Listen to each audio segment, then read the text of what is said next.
Brandon Spikes needs some assistance in going back to the sideline, so he will come off the field before this 3rd down and 7. That's going to take us to the 2-minute warning if the 49ers don't wind up in the end zone. Well, you make a stop here, you force them to make a field goal, or you're going to get it back. So last chance defensively here for the Patriots. Running back is James. They give it to the Oregon rookie. And he wants to make sure he stays in bounds. And he is tackled at the 10-yard line. So Akers will come in to try to make it a 2-possession lead on the other side of the break. 38-31, 49ers.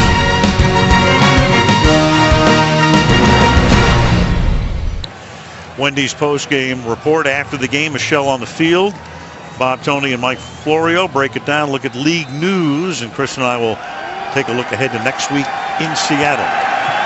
Here is Akers, who's had 5 field goal attempts blocked in the last 2 years. Nate Solder right in there, an offensive lineman, but a big one, going to try and get his hands out. 28-yard attempt. Andy Lee to hold it. And Akers bangs it through.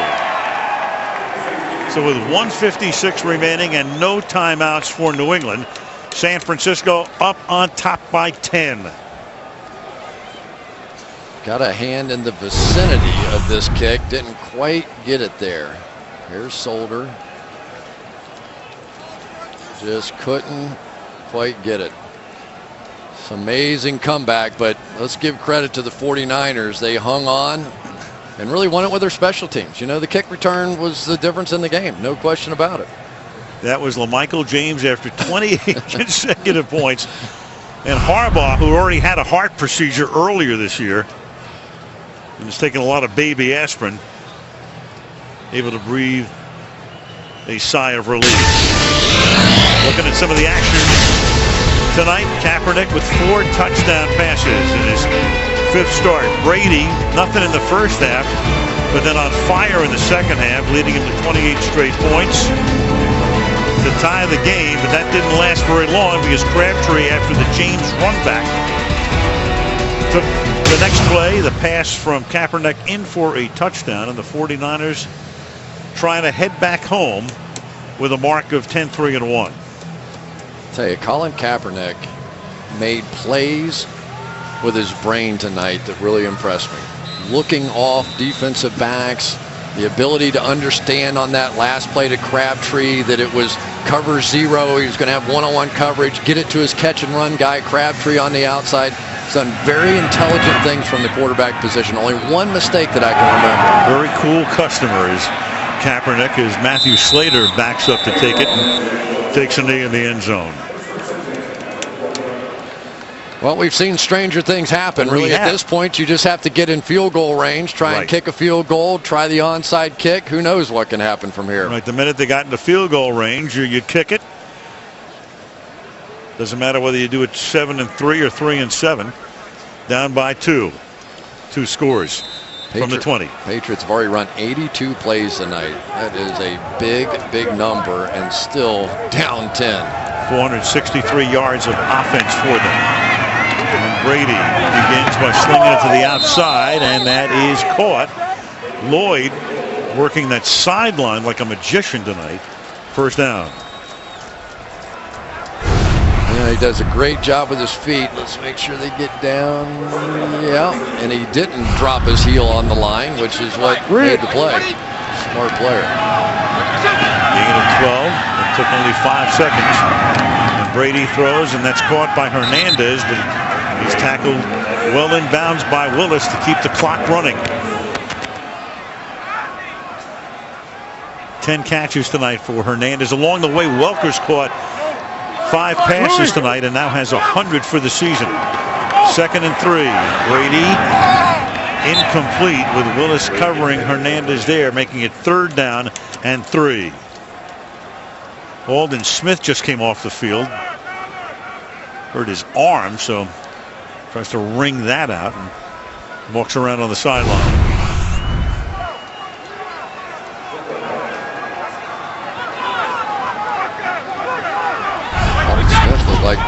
himself hitting Tom Brady. It's Brady's 59th pass of the game, and it's short. The most he's ever thrown in a game. And that'll make it 4th down and 3. Brady is 33 of 59 for 405 tonight. Wes Welker tonight, 100 catches on the season already. It's his 5th time doing that, which is a new NFL record. So it's now or never for New England to try to keep it alive, and they do keep it alive as Branch makes the catch. Clock keeps running. The ball is at the 46, 1st down, 1:13 and ticking down. Still time. Remember, you're only talking about a Hail Mary at the end of this if you recover an onside kick, so probably need another 20, 25 yards at this point. I'd believe anything at this point. Smith is back in the game. Justin Smith has not returned. We saw him back in for one play after he had to go back to the locker room, so he's been out for almost the entire second half. Brady on 2nd and 10 to the outside. Woodhead makes the catch, and he's able to get out of bounds in San Francisco territory at the 47-yard line. So now 3rd down and 4 from the 47. 3 down.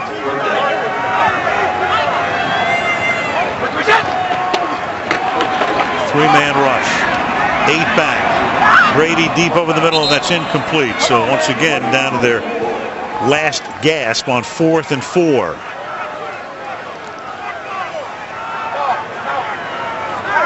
You realize how long that trip to San Francisco would have been tonight had they blown this game? How sweet it's going to be if they hold it, though. I mean, this is a franchise sort of changing win. You come in here and get one.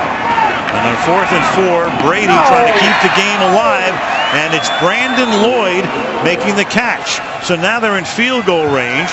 The ball is at the 24-yard line. Brady's going to get up and spike it, and you've got 43 seconds. Now, do you want to send the field goal unit in right now? And they do. So Gostowski will try to make it a 1-possession deficit. And if he kicks it, the next thing you'll see is an onside kick, and who knows? Plenty of time. Plenty of time. You're just going to have to make this one. He missed one big one that could have won a game for him earlier this year from about this range. 41-yard attempt for Gostowski.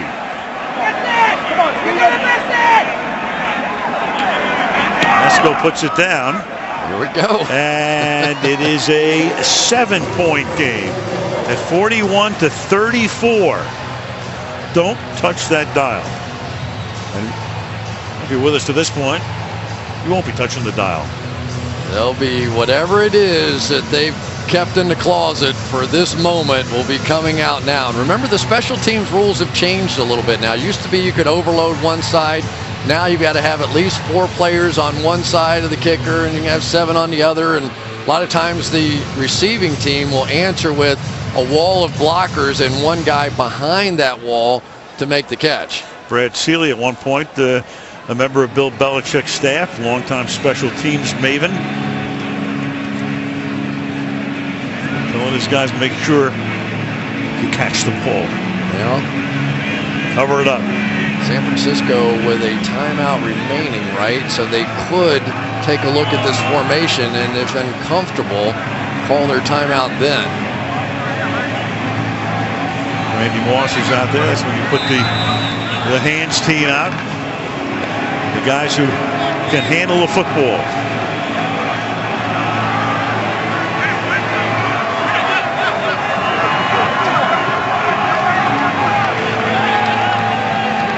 And here we go. A little bouncing ball that'll be fielded by Walker, and that will write a finish to it. Put into the hands of one of their tight ends. And they can now run out the clock and get ready for that long but happy flight back to the Bay Area. They didn't get the hop. This one is supposed to bounce high right about here, and it just didn't. It was one of those right to the shortstop, routine double play kind of balls that you dream about if you're Delaney Walker in that situation. So this will be the final play of the game as the 49ers come up in that victory formation. And a little kneel down will end it. And the Niners go to 10-3-1. They clinch a playoff spot. New England sees a 7-game winning streak snapped. And it's a big day for the Houston Texans because they win and New England loses, putting Houston in prime position for that #1 seed again after that looked to be in some jeopardy after the events of last Monday night. Jim Harbaugh took his chance, put Colin Kaepernick in the game, and he delivered on the biggest stage. It was a fantastic performance for a young player to come in here and beat Tom Brady. No matter how you want to slice it, right. He beat Tom Brady here in a game they had to have. A wild one, 41-34. The 49ers win it in Foxborough. The Wendy's post-game report coming up on the other side of the break.